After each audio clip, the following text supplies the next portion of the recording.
Woke Supremacy News.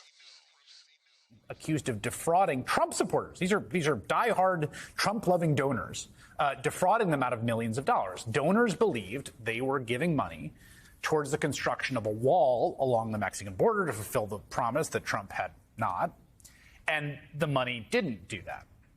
But then Trump came along, wiped Bannon's charges away with a stroke of the pen, as he is empowered to do by the U.S. Constitution, clearing the way for Bannon to take on a new role, which was key sponsor of Trump's attempted coup. Or at least he was doing that while Trump was preparing to wipe it away. Now, Bannon may be back in legal jeopardy, reportedly for the same crime, this time under a state indictment, New York State, by the Manhattan District Attorney. According to the Washington Post, quote, the precise details of the state case could not be confirmed, but people familiar with the situation suggest the prosecution will likely mirror aspects of the federal case in which he was pardoned. In a statement, Bannon said the district attorney was pursuing, quote, phony charges, adding, I have not yet begun to fight. But just a short time ago, CNBC got word from Bannon's lawyer that he was, quote, en route to surrender. Lots of questions about what we're expecting to play out tomorrow. I'm glad to have two experts with me at the table to talk about it. Rebecca Roiphe is a former Manhattan district attorney, and Charles Coleman is a former Brooklyn assistant district attorney, and they both join me now. It's good to have you both here. Rebecca, let me start with you as someone who worked as assistant district attorney in Manhattan, which I think is going to be prosecuting this case. The big question here is double jeopardy, right? The Constitution bars you being tried twice for the same crime. Obviously, there's different jurisdictions. What is the constitutional lay of the land about the feasibility of this prosecution?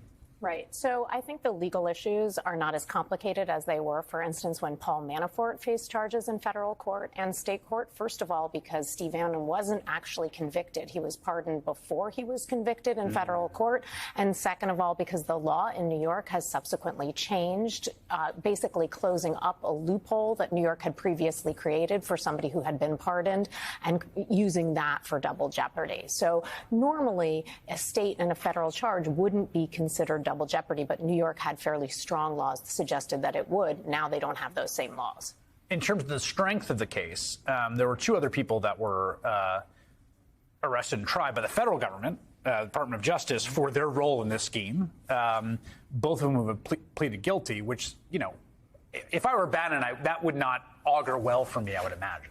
Absolutely, Chris. You know, prosecutors are among the most underappreciated and maligned group of public servants. And Alvin Bragg was in the public eye, if you recall, a while back when the Donald Trump investigation cooled. And he was taking a lot of heat, some of them from his own ADAs, about not continuing the investigation. What we're seeing here is the fact that DA Bragg understands there are multiple routes to justice. And what he's doing in this case is going after, in a very strong way, people who are associated with Trump for things that they did. And he's holding them accountable. The fact that there were two other people connected to this case who were convicted is clear evidence, if you will, that there's a strong case and that there's something there. Where there's smoke, there's fire. And so regardless of the public persona and the posturing that Steve Bannon is actually doing in public, he has to understand that he's facing a very serious uphill legal battle with respect to these potential charges. It's very weird to me, his posture. I mean, obviously, I think he thinks it's good for his bottom line.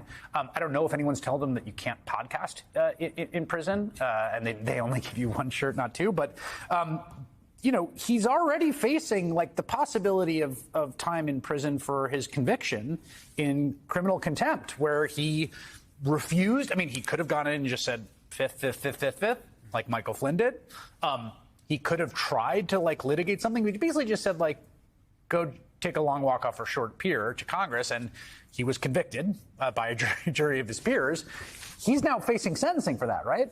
Yeah, completely. And I mean, I think part of what's happening here is that there's a political battle to be won and there's a legal battle to be won. And these people are fighting the political battle and ignoring the legal battle, potentially because the legal battle is one that they are not going to win. He is just, you know, dead to words there. And so he's essentially trying to play this in the public, but ultimately he's going to have to face a judge and a jury, and, you know, whatever he's doing in public isn't going to work for him anymore. But Chris, if I may, on that point, a big part of the Trump playbook and anyone associated with him, particularly Steve Bannon, is narrative control, because they know that with respect to mainstream media, if you will, their supporters, their followers, they're not following that. They're getting information straight from them. And so the idea of being able to control this public narrative and say, look, this is the weaponized. Bannon, like, I don't think you really want to go to jail in New York State.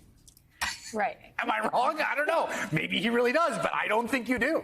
Right. I mean, I think that there's just a complete denial of what this is actually doing, and I also think that narrative about the weaponization of the of prosecution is working less and less. And this is the bread and butter of a local DA's office. This is a straightforward fraud case, and so it becomes harder and harder to claim that this is politically motivated when what you're accused of doing is just theft. Also, I mean, we should note the victims here are ardent, diehard Trump supporters who gave money to an organization called We Build the Wall. Right. Another legal development today I wanted to get you guys just your thoughts on.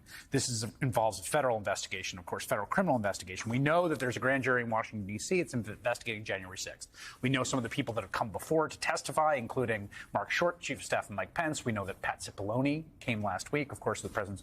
Today we got this interesting kind of incremental development in the New York Times that FBI agents in Florida tried to interview William S. Russell, who served as a special assistant and the deputy director of DeVance in the White House and continued to work for Mr. Trump as a personal aide after he left office. Now, this is someone who isn't as high on the org chart as the White House counsel, but presumably is someone who's like very close and around Donald Trump all the time. What do you think of that? I think that for prosecutors, for investigators, for the committee, it is a win-win. And it's a win-win because you're not going to have the barriers and the obstacles of executive privilege or attorney-client privilege that have held up some of the questioning with respect to the committee and the investigation in the past. This is someone who doesn't have a privilege but has all the information because they were just as close to Donald Trump as anyone else. So they can talk about what he knew, they can talk about what he said, they can talk about what he did, and there is no barrier to prevent them from giving that information. I hadn't thought about that. That's interesting. I think that's right. And I also think that, the people who have the most information are not always the people who are the highest up. I mean, there's a lot of ways. Cassidy Hutchinson, who was not super high in the org chart. And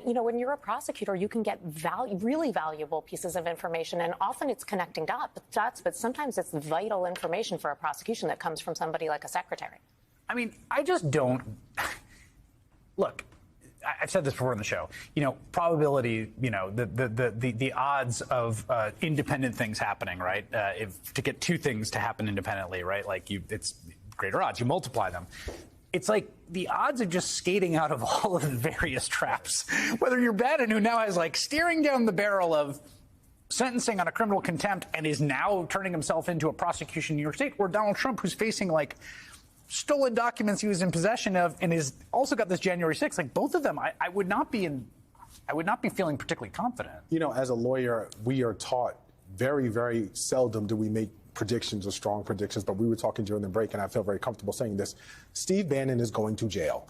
One way or the other. You really think that? Yes, I do believe so. Well, I mean, I think he's going to get sentenced in the contempt case either way. So he's going to jail for something. Yes, right, yeah. Either it is going to be because of this contempt case as well as the case in Manhattan, or a combination of both. The options and the walls are just becoming so slim and closing in so fast that he really does not have any recourse from a legal place.